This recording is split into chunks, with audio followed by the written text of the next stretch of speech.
Well, my name's Mark Squirrell, but I normally go by the name Squiz, and I was an Ivanhoe grammarian during the 1980s from 1984 to 1989. Straight after school I joined the Army Reserve, and then a couple of years later found myself graduating as an officer in that system, and decided to go and test myself by becoming a commando, and then those skills allowed me to head overseas and work as a humanitarian aid worker, working in places such as Somalia,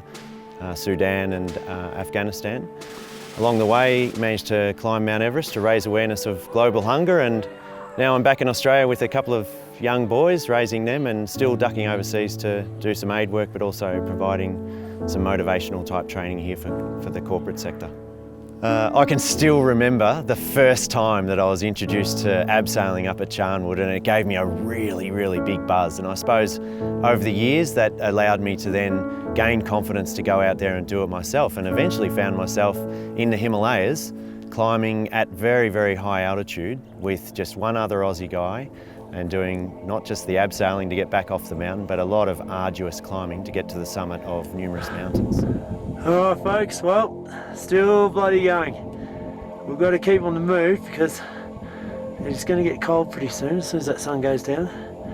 The mountain that really tested me the most, I suppose most people would think it would be Mount Everest, but it was actually a mountain called de Blam, which was a 1,000 metre sheer climb over 6,000 metres above sea level, which really tested my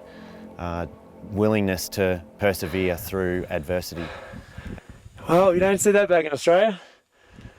There's the Himalayas for you.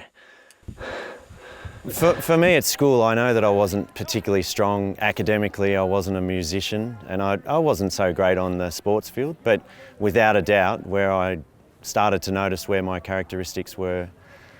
strong was when I was up at the school camp at Charnwood or out on the parade ground, having the opportunity to lead others through the cadet unit.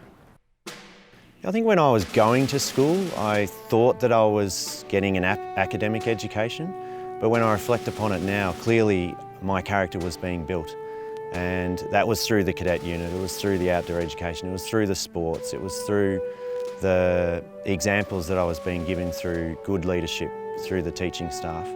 that allowed me then as an adult to become a person who was very community minded, very driven to go out and try and make a difference.